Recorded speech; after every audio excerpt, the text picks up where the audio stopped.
My name is Scholl, and I've been a pastor for 20 years, both in churches and in various organizations doing outreach, with people who trade sex for a living, with drug users and those trying to quit, and with individuals returning from prison. If you walk into my office at the church, you'll notice immediately tiny little toys. You're likely to see my set of 3 dinosaurs, Squishy and Sticky, and the little T-Rex, which is my favorite because of their tiny little arms. There are other things: plastic squishy balls, light-up rings, great big rubber bands in bright colors, and stretchable doodads that light right up. And while I like goofy toys, they really have a purpose. They are there for my visitors who are experiencing trauma. Trauma-informed ministry starts with the idea that every person who walks into your church, your office, or your ministry center may have trauma. Trauma-informed ministry means that each and every person gets treated as if they do have trauma, even if it's not visible. Let me start with a definition of trauma.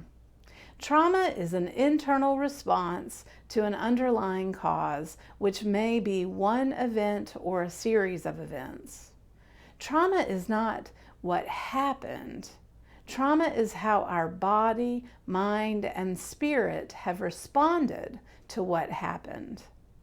The underlying cause, that event or series of events, may have happened to us, or it may have happened to loved ones, or even to complete strangers.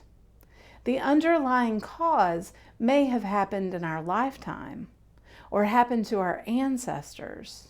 There is evidence that trauma can pass from one generation to the next. The underlying cause may have been violent. It may have been sexual. It may have been both or neither. The underlying cause may have been illness or loss, or both, or neither. The underlying cause may repeat constantly in the survivor's head, or the survivor may not remember it at all. There are no rules about what causes trauma. And there is no definition of trauma that explains why some react to underlying causes with trauma and others escape unscathed. Trauma is highly individualized. When a person has trauma, a moment in the present can take them back to a moment in the past, and the body, mind, and spirit may have all the same responses that it did when the original traumatic event happened. We call that triggering. Sometimes triggering brings back memories. Sometimes it brings up the fight, flight, or freeze response of the amygdala. And just between you and me, there's a little known fourth response that also starts with the letter F. Let me put it this way: fight, flight, freeze, or have sex. Sometimes when triggers bring up the emotional response to the traumatizing event, it can seem like an overreaction. Triggering can look like a deer in the headlights, the mind, body, and spirit shutting down for a moment or for minutes. Triggering can look like an explosive anger moment. Explosive anger when it's really just a minor event.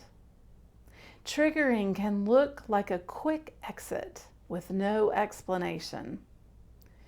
Trauma can have real repercussions in our life today. All trauma survivors move through pain, and according to Resmaa Menakem, in My Grandmother's Hands, many move through with dirty pain.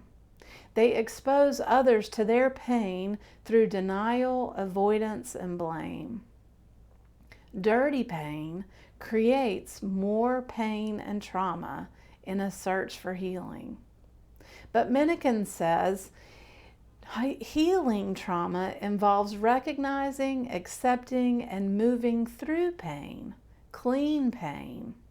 He says that clean pain is about choosing integrity over fear. It's about letting go of what is familiar but harmful, finding the best parts of yourself and making a leap with no guarantee of safety or praise. Your job as a minister is to help people find the clean pain, pain that heals rather than harms. Now, you can spend a lifetime studying trauma, and I really hope that you do, but you may never fully understand any singular person's trauma. But there are some tricks of the trade to help. First, set up your meeting space to be a safer space. Don't let hierarchy impose on your space. Desks and distance can be hierarchical. Stay away from direct eye contact if possible. Sit side by side, or better yet, go for a walk. Trauma is a somatic response as well as a psychological response. It's not just the brain, it's the body. And staying in the body is important. That's where those silly toys come in handy. If someone holds a toy, squeezes a ball, even rubs a piece of fabric, that helps stay in the body and can often ground someone to talk about difficult things. Be hospitable when you're visited. Bring water and snacks if possible. You'd be amazed at how blood sugar and thirst can adversely affect conversations. Avoid loud and sudden movements and explain anything unusual quickly and calmly. If the fire alarm goes off, stand up calmly and say, "I'm sure there's nothing to worry about, but let's move to an outdoor area." Keep your voice calm and quiet at all times. Be careful with body language and storytelling. Consciously approach your conversation partner with an open body language, arms to your side, heart open, as the yoga experts say, leaning in with curiosity to your partner. Practice good listening skills. Ask open-ended questions. Don't ask, "Are you okay today?" which can be answered with a yes or a no. Instead, ask this way, "How are you doing today?" Affirm the person as they talk.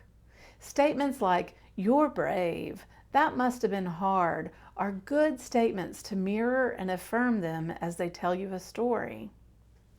Normalize their experience. In a therapeutic setting, a counselor may say, "That's a normal response." But we're not therapists, and that can sound clinical. I've begun saying, "That's a common response to an uncommon situation," which affirms that they're normal, but also affirms that the situation is difficult.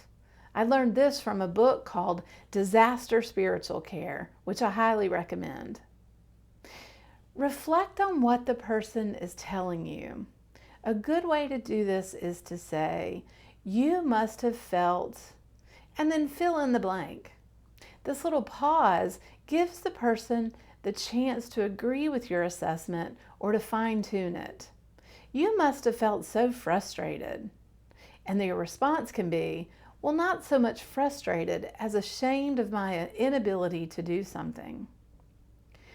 Honoring their feelings as they tell the story is so important. And summarize what they're saying. This is to help the person feel heard, which is so much a part of healing. But a little word of caution. Never ask a person for the details of a traumatic event. Did you hear that? Never ask a person for the details of a traumatic event. In retelling the story, the person will relive it. No one needs to relive their story in order to heal.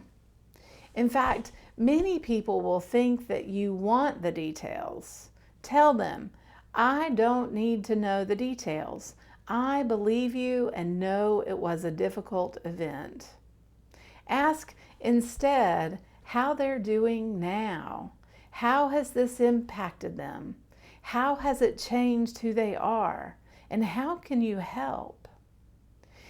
If you treat each person you meet in ministry as a survivor of traumatic events, as a person with trauma, you can create a safe container for a deep, healing relationship to flourish.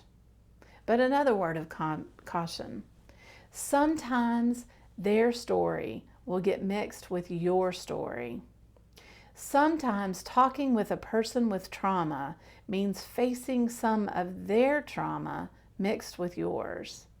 Some folks call it secondary trauma, and some call it vicarious trauma.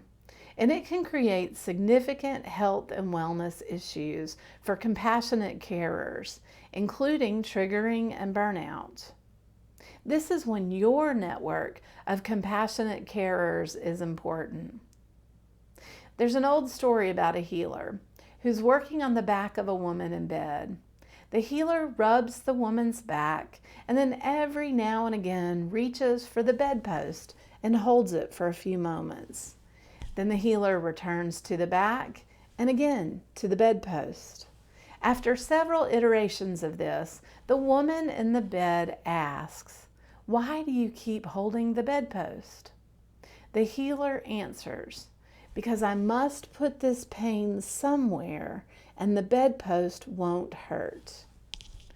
You, as a healer, as a minister, must find your own bedposts, whether they are colleagues, supervisors, or trusted companions. You will often be the bedpost for people in trauma.